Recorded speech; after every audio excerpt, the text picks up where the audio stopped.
I was doing fine. 7 years since college, 7 years since I left that part of my life behind. Then Wagner showed up at my apartment in Tampa with a duffel bag and red eyes, saying he'd driven 9 hours to find me, my straight college roommate, the guy I'd loved in silence for 2 years. He said he needed to tell me the truth about who he really was. If you enjoy real stories about love and second chances, please like this video and subscribe for more. The knock came at 7 on a Thursday evening in late September. I wasn't expecting anyone. My neighbor sometimes borrowed milk. My sister occasionally dropped by unannounced when she was in Tampa visiting friends. But when I opened the door, I found Wagner Trent standing in the hallway of my building, looking like he'd just driven through a rainstorm even though the sky was clear. He was holding a duffel bag. His hair was longer than I remembered. His face had filled out a little, matured in the 7 years since graduation. He looked good. He looked exhausted. "Hey, Hugo," he said quietly. I stood there, hand still on the doorknob, trying to make sense of what I was seeing. Wagner Trent, my college roommate from freshman and sophomore year. The guy I'd shared late-night pizzas with, the guy I'd watched fall asleep on the couch during exam week, the guy I'd quietly loved and never told, the guy I hadn't spoken to in 7 years. "Wagner," I managed, "what are you doing here?" "I know this is weird," he said. "I know I should have called, but I needed to see you. Can I come in?" I stepped aside. He walked past me into my small one-bedroom apartment in the Hyde Park neighborhood. I'd lived here for 3 years, ever since I'd moved back to Tampa after a brief stint in Atlanta. It wasn't much, but it was mine. Hardwood floors, high ceilings, a kitchen barely big enough for one person. Wagner set his duffel bag down by the door and turned to face me. "You look good," he said. "You look like you've been driving for hours," I replied. 9 hours, he said. "From Athens, Georgia, not Greece." I tried to smile. My heart was pounding so hard I could feel it in my throat. I hadn't seen Wagner since graduation. We'd lost touch the way people do. A few texts in the months after we left school, then silence. I'd moved on, at least I thought I had. "Do you want water?" I asked. "Coffee? Water would be great." I went to the kitchen and filled 2 glasses from the tap. My hands were shaking slightly. When I came back, Wagner was standing by the window looking out at the street below. Platt Street was quiet tonight, just a few people walking dogs, a couple holding hands on their way to dinner. I handed him the glass. He drank half of it in one long swallow. "Thanks," he said. We stood there in awkward silence. I didn't know where to start. There were too many questions. Why was he here? How had he found my address? What did he want after all this time? "I should explain," Wagner said finally. "I know this is completely out of nowhere, but I've been thinking about this for months. Years, actually, and I finally decided I couldn't wait any longer." "Okay," I said slowly. He set the glass down on the coffee table and took a deep breath. "I need to tell you something," he said. "Something I should have told you a long time ago, back in college or right after or at any point in the last 7 years. But I didn't. I was scared. I didn't know how." My chest tightened. I had no idea where this was going, but something in his voice made me brace myself. "What is it?" I asked. Wagner looked at me. His eyes were dark, serious, a little afraid. "I'm not straight," he said. "I never was, and I need you to know that. I need you to know the truth about who I really am." The words hung in the air between us. I felt like the floor had shifted beneath me. I sat down on the couch because my legs suddenly didn't feel steady. Wagner stayed standing. He looked at me like he was waiting for me to say something, but I didn't know what to say. My brain was trying to process what I'd just heard. "I don't understand," I said. "In college, you dated women, you had a girlfriend junior year, you never said anything, you never even hinted." "I know," Wagner said. "I was really good at hiding it, too good maybe. I convinced everyone, I convinced myself for a while, but it was a lie, all of it." He sat down on the other end of the couch, leaving space between us. "I grew up in a small town in North Georgia," he continued. "My dad was a pastor, my mom taught Sunday school, everyone knew everyone, there was no room for being different. No room for being anything other than what people expected, so I learned early how to be what they wanted. I dated girls. I played baseball. I went to church every Sunday. I did everything right. His voice was steady, but I could hear the strain in it. When I got to college, I thought maybe I could figure things out, he said, but I was still scared. I was still pretending, and then I met you. My heart skipped. You were my roommate, he said. You were funny and smart and kind. You didn't care what people thought. You were out and you didn't apologize for it. I admired that. I envied it. And I started to realize that what I felt when I was around you wasn't just friendship. I stared at him. I couldn't breathe. I had feelings for you, Wagner said. Real feelings, but I couldn't admit it. I couldn't even let myself think about it, so I pushed it down. I dated Emma to prove to myself that I was normal. I avoided being alone with you. I graduated and moved away and tried to forget. He looked down at his hands. But I couldn't forget, he said. No matter how hard I tried, and eventually I had to face the truth. I'm gay, Hugo. I've known for a long time now, and the person who made me realize it was you.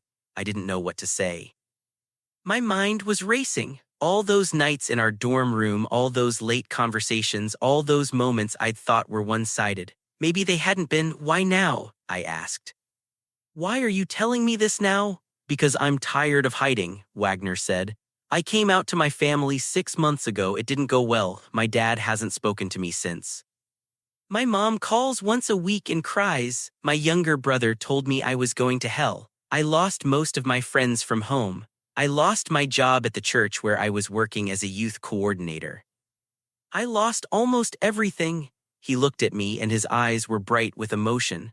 But I gained myself, he said. For the first time in my life, I'm being honest about who I am.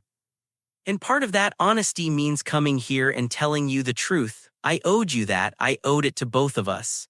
I felt a lump in my throat. I wanted to say something comforting, something meaningful, but the words wouldn't come. I'm sorry, Wagner said. I'm sorry I showed up like this. I'm sorry I didn't tell you sooner. I'm sorry for all the years I wasted being afraid. You don't have to apologize, I said quietly. I do, he said, because you deserve to know. And because I need you to understand that what I felt back then was real. I just didn't know how to handle it. We sat in silence for a moment. Outside, a car alarm went off and then stopped. Someone laughed on the street below. Where are you staying? I asked. I don't know yet, Wagner said. I haven't thought that far ahead. I just got in my car this morning and drove. I didn't have a plan. I just knew I needed to see you. You can stay here, I said, on the couch just for tonight until you figure things out. He looked at me with something like relief. Are you sure? Yeah, I said, I'm sure. Thank you. I got up and went to the closet to find sheets and a blanket. My mind was spinning. Wagner was here. Wagner was gay. Wagner had feelings for me in college. It was too much to process all at once. When I came back, he was still sitting on the couch, staring at the floor. I'll make up the couch for you, I said. I appreciate it. I spread the sheets and laid out the blanket. It felt strange, doing something so domestic for someone who had once been such a huge part of my life and then disappeared. Do you need anything else? I asked. No, he said, this is more than enough. I nodded and started to head toward my bedroom. Hugo, Wagner said. I turned. Thank you for listening, he said. I know this was a lot to dump on you. It's okay, I said, but I wasn't sure if it was. I went into my room and closed the door. I sat on the edge of my bed and tried to steady my breathing. My phone was on the nightstand. I picked it up and stared at it, thinking about texting my sister or my friend Grayson, but I didn't know what I would say. Wagner was in my living room. The guy I'd loved in college, the guy I'd thought was straight, the guy who had just told me he'd had feelings for me too. I lay back on the bed and stared at the ceiling. Sleep felt impossible. But eventually, exhaustion won and I drifted off into restless dreams. When I woke up the next morning, the apartment smelled like coffee. I got dressed and walked into the kitchen. Wagner was standing by the stove scrambling eggs in a pan. He'd changed into clean clothes, a plain gray shirt and jeans. His hair was damp like he'd showered. Morning, he said. I hope you don't mind. I found the coffee and some eggs in the fridge. I figured I owed you breakfast. You didn't have to do that, I said. I wanted to. I poured myself a cup of coffee and sat down at the small table by the window. Wagner brought over 2 plates of eggs and toast. We ate in silence for a few minutes.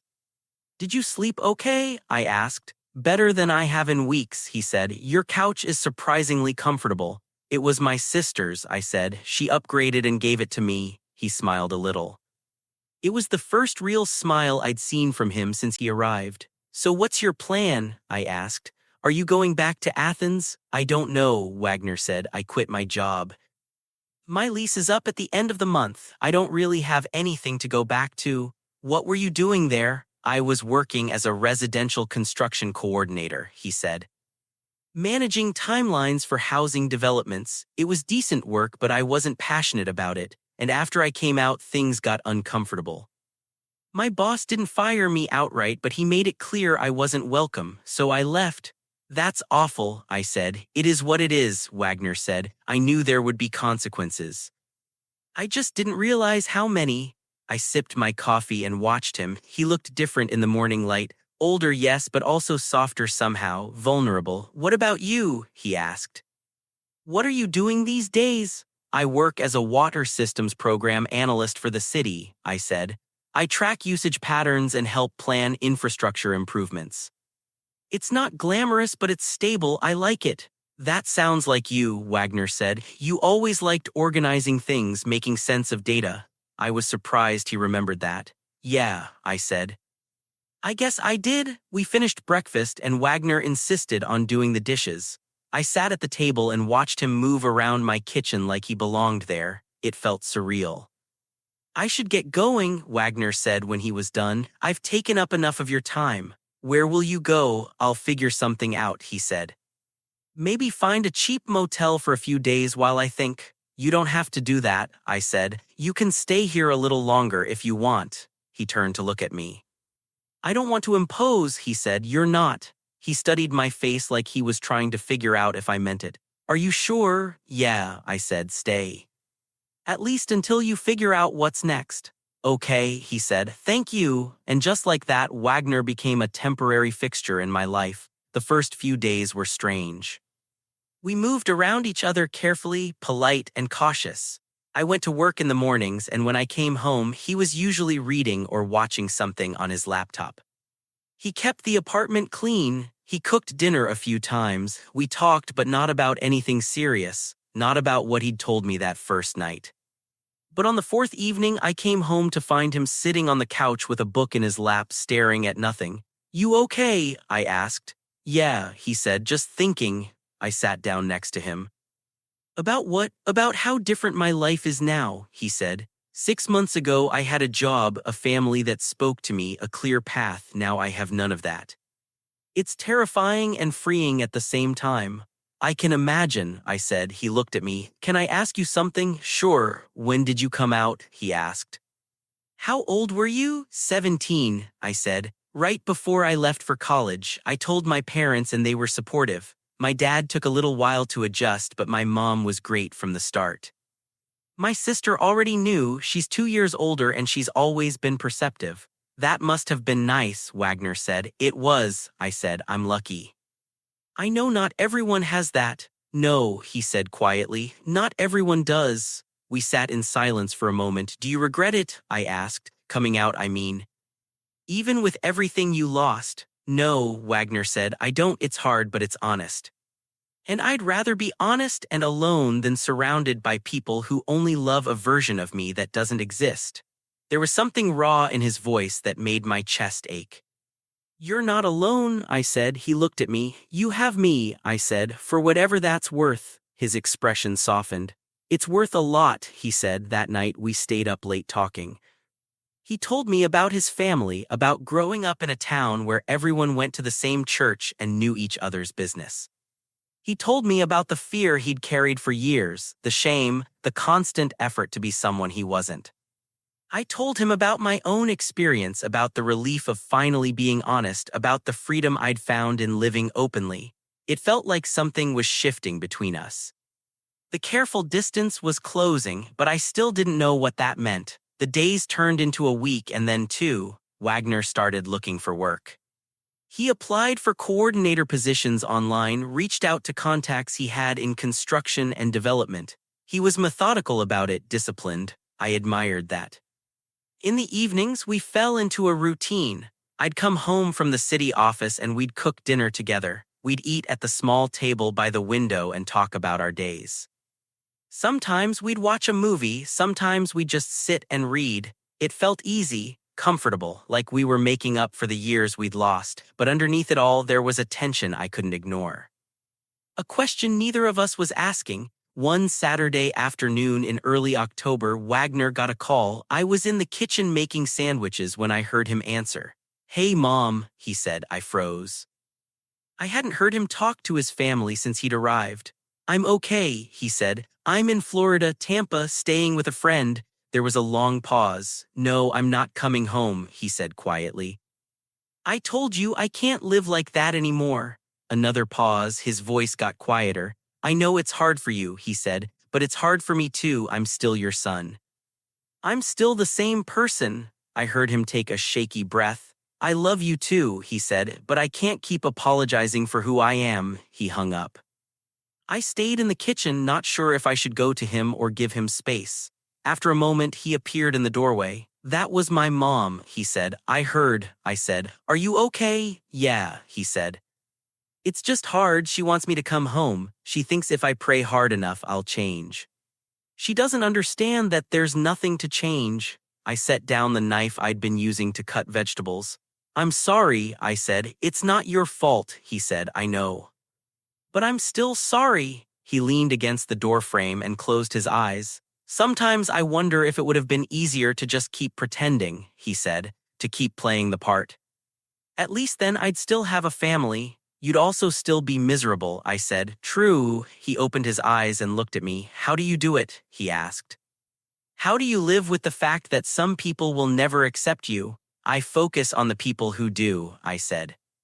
"And I remind myself that their inability to accept me is their problem, not mine." He nodded slowly. "That's easier said than done." "It is," I admitted. "But it gets easier with time." He pushed off the doorframe and came into the kitchen. "Thank you," he said. "For what?" "For being patient with me, for letting me stay here. For not making me feel like a burden." "You're not a burden," I said. "I feel like one sometimes." "Well, you're not," I said firmly. "You're my friend. And I'm glad you're here." He smiled, a small, genuine smile that made something warm bloom in my chest. We ate lunch together and then we decided to go for a walk. It was a beautiful day, warm but not too hot, with a breeze coming off the bay. We walked through Hyde Park, past the old bungalows and oak trees draped with Spanish moss. We ended up at Bayshore Boulevard, along the water. The path was crowded with runners and cyclists and families with strollers. We found a bench and sat down, watching the boats on the bay. "This is nice," Wagner said. "Yeah," I said. "I come here a lot. It helps me clear my head." "I can see why." We sat in comfortable silence for a while. The sun was warm on my face. I felt a strange sense of peace sitting there with him. "Can I ask you something?" Wagner said. "Sure." "Do you ever think about college?" he asked. "About our freshman and sophomore years?" "Sometimes," I said. "Do you ever think about us?" My heart started to beat faster.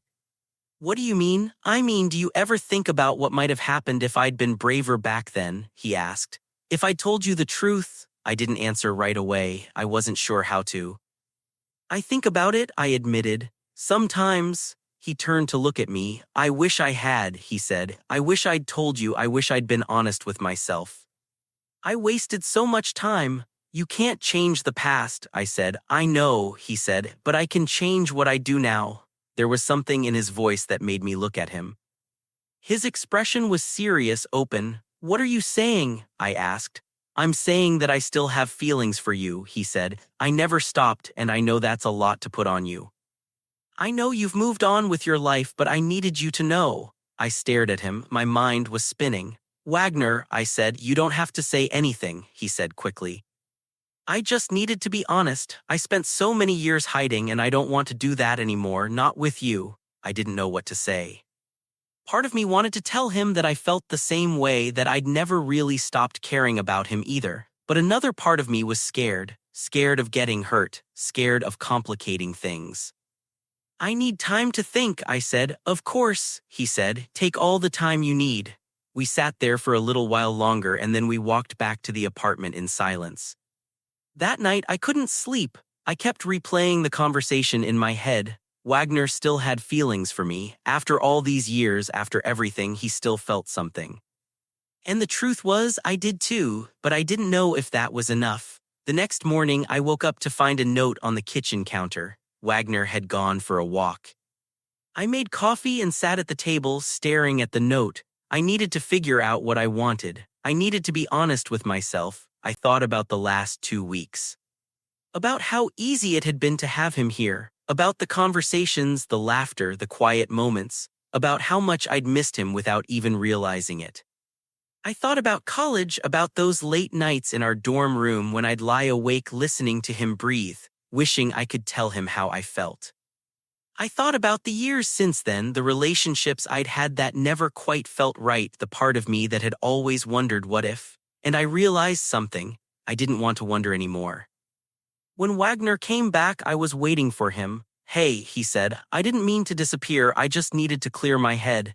It's okay, I said, I needed to do the same. He looked at me cautious.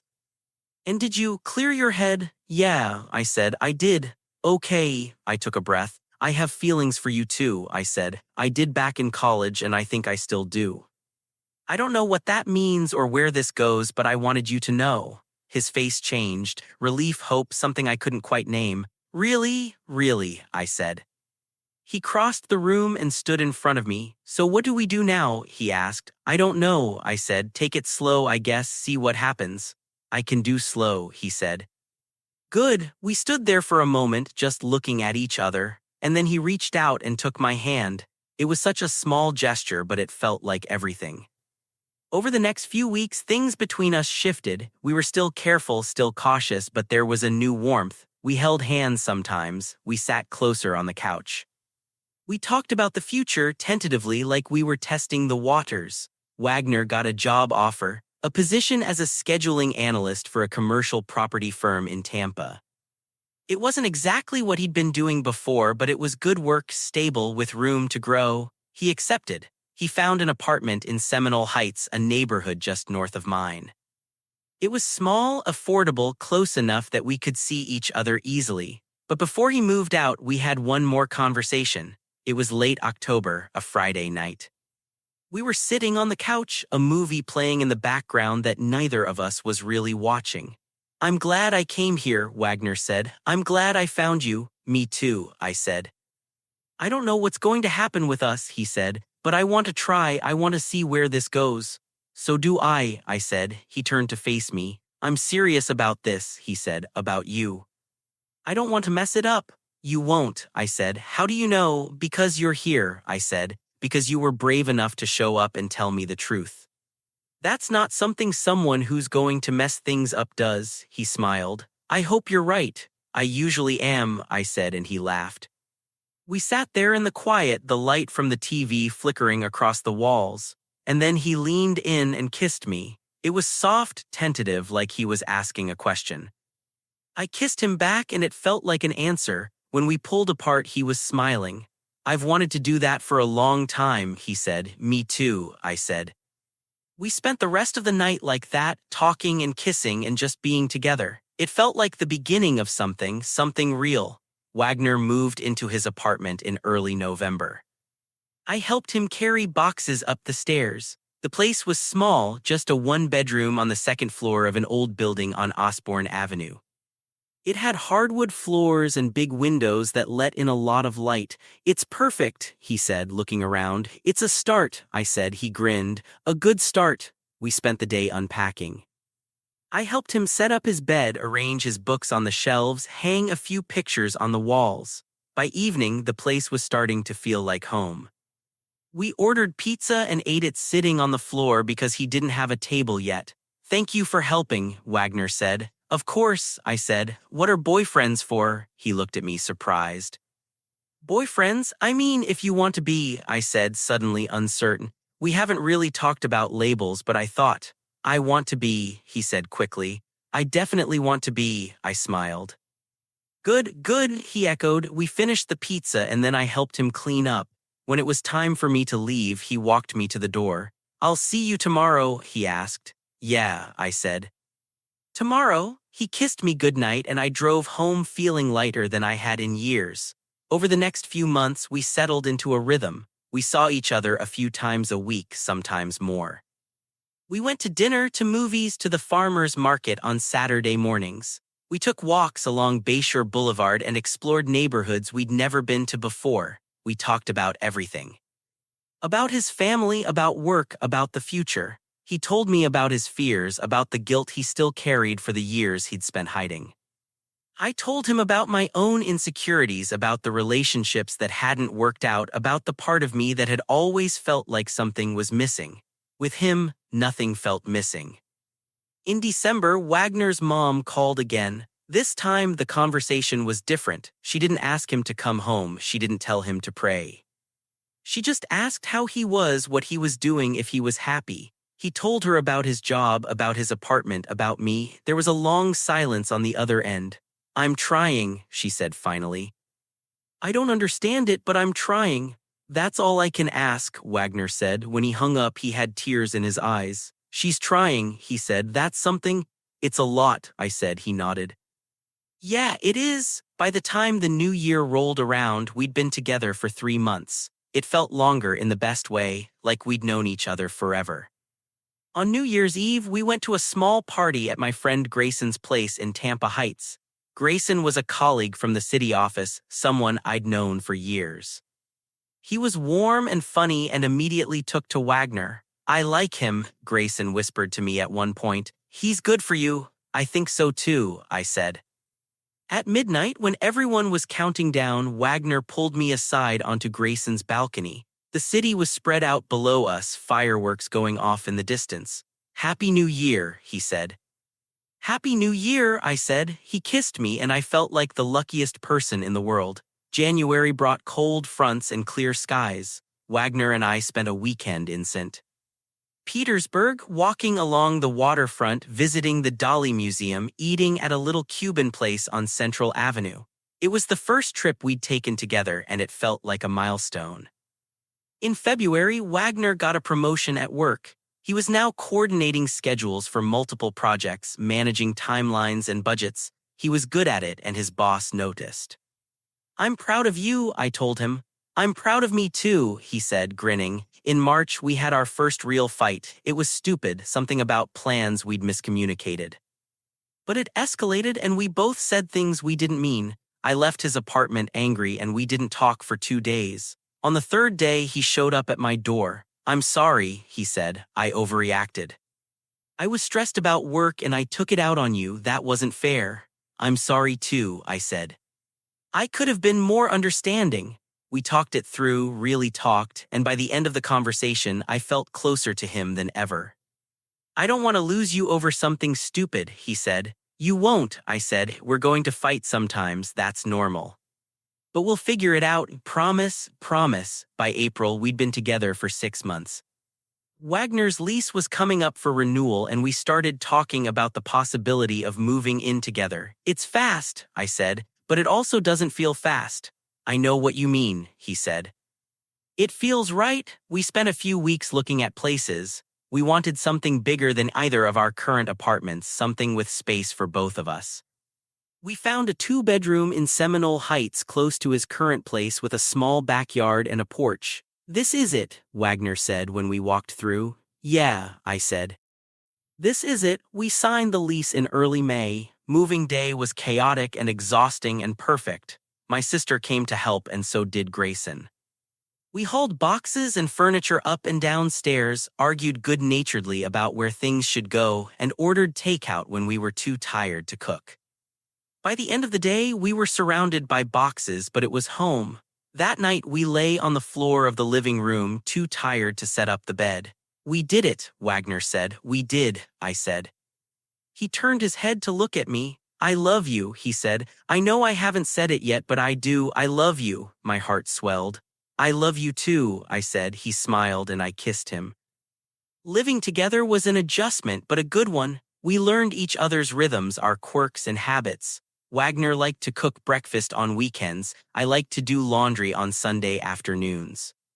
We both liked to read in bed before falling asleep. We had our moments of friction, but we always talked things through. We made it a rule never to go to bed angry. In June, Wagner's mom called and asked if she could visit. He was surprised, nervous, but he said yes. She came down for a weekend in July. I met her at a restaurant in Hyde Park, neutral territory. She was polite, reserved, but not unkind. She asked me about my work, about my family. She didn't ask about our relationship directly, but she didn't ignore it either. At the end of the meal, she hugged Wagner. "I'm glad you're happy," she said. "I am," he said. "I can see that." It wasn't a full acceptance, but it was progress. In August, we took a trip to the Gulf Coast, to a little beach town called Anna Maria Island. We rented a small cottage for a week and spent our days on the sand, swimming and reading and doing nothing. One evening, we walked along the beach at sunset. The sky was streaked with pink and orange, the water calm and warm. "I'm really happy," Wagner said. "Happier than I've ever been." "Me too," I said. "I never thought I'd get to have this," he said. "A relationship, a partner, a life that's actually mine." "You deserve it," I said. "So do you." We stopped walking and stood there, the waves lapping at our feet. "Thank you," he said. "For what?" "For taking a chance on me," he said. "For letting me into your life, for loving me." "You don't have to thank me for that," I said. "Loving you is easy." He kissed me, and I felt like I was exactly where I was supposed to be. By the time we got back to Tampa, it was late summer. The air was thick and humid, the kind of heat that made you slow down and appreciate the little things. We settled back into our routine, work and dinners and quiet evenings on the porch. One night in early September, almost a year after Wagner had shown up at my door, we were sitting outside. The cicadas were loud, the air heavy with the promise of rain. "Do you ever think about that night?" I asked. "The night you came here, all the time," Wagner said. "I was terrified. I didn't know if you'd even let me in." "I almost didn't," I admitted. "I was so confused." "I don't blame you," he said. "It was a lot." "It was," I said, "but I'm glad you came." "Me too." We sat in silence for a moment, listening to the night sounds. "I've been thinking," Wagner said, "about the future." Yeah, he said, "and I know it's early and we don't have to decide anything right now, but I want you to know that I'm in this. For the long haul, whatever that looks like." I felt a warmth spread through my chest. "I'm in this too," I said. He reached over and took my hand. "Good," he said. We sat there together, hand in hand, as the first drops of rain started to fall. The months that followed were full of small, beautiful moments. We hosted Thanksgiving at our place, cooking for my family and a few friends. Wagner's mom called more often, and though the conversations were still sometimes strained, they were getting easier. In December, we went back to the farmer's market where we'd spent so many Saturday mornings. We bought flowers and fresh bread and sat on a bench watching people go by. "I can't believe it's been over a year," Wagner said. "I know," I said. "It feels like no time at all. And also like forever," he said. "In a good way? In a very good way." He looked at me, his expression soft. "I don't know what I did to deserve you," he said, "but I'm grateful every day." "You deserve good things," I said. "You always have." He kissed me, and I thought about how far we'd come, from that first night standing awkwardly in my apartment to this, a life we'd built together. It wasn't perfect. There were still hard days, still moments of doubt and fear, but we faced them together, and that made all the difference. As we walked home that day, the sun warm on our faces, I felt a deep sense of contentment. I didn't know what the future held, but I knew that whatever came, we'd be okay, because we had each other. And that was more than enough.